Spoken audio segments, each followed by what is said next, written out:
অসহায় ছোট্ট মেয়েটি রাস্তার পাশে বসে আছে। ঠিক তখনই দেখেন একটি বড় মেয়ে এখান থেকে রাস্তার সাইড দিয়ে চলে যেতে ধরে। ঠিক তখনই তার কাছ থেকে হাতে থাকা পলিথিনটা সে চায়, কিন্তু বড় মেয়েটি তাকে বক্সটা দিতে চায়, কিন্তু সে বক্সটা নেয় না।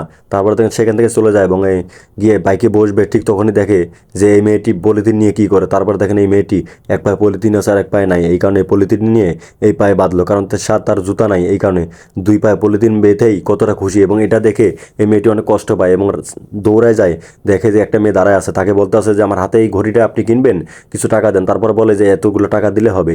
তারপর দেখেন সে এখান থেকে এগুলো কিনে নেয়, বিক্রি করে তাকে এগুলো টাকাগুলো নেয় এবং নেওয়ার পর সে চলে যায় জুতা কেনার জন্য এবং গিয়ে দেখে যে একটা মেয়ে ওখানে জুতা বিক্রি করতেছে এবং তাকে বলে যে এই জুতাটা আমাকে দাও, কত টাকা। তারপর দামাদামি করে জুতাগুলো দেয় এবং সে টাকাগুলো এখানে নেয় এবং নেওয়ার পর সেখান থেকে চলে যাওয়ার পর মাঝ মাঝ রাস্তার মাঝখানে জুতাগুলো বাইর করে এবং জুতাগুলো বাইর করে দেখেন যে হাতেগুলো টাকা আছে, কারণ সে ঘড়িটা যে বিক্রি করলো অর্ধেক টাকা দিয়ে জুতা কেনে আর অর্ধেক টাকা সে জুতার ভিতরে রেখে দেয় এবং রেখে আবার বক্সের মধ্যে রাখে এবং বক্সটাও রেখে রাখার মধ্যে সেখান থেকে চলে যায় এবং তারপর দেখে মেয়েটা নাচতেছে এবং বলতেছে তোমার জন্য জুতা কিনে নিয়ে আসছি আর পলিথিন পায়ে দিতে হবে না, তুমি জুতাগুলো পরো।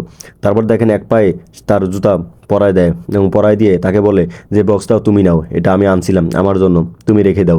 তারপর দেখেন সেখান থেকে চলে যায় এবং এই মেয়েটি যখন আরেকটা জুতা পরতে ধরে ঠিক তখন দেখে যে জুতার ভিতরে টাকা এবং টাকাগুলো দেখে সে অনেকটাই খুশি হয়ে যায় এবং লাফালাফি শুরু করে দেয়। তাই বলছে ভাই দান করলে এভাবেই করেন, প্রকাশ্যে নয়।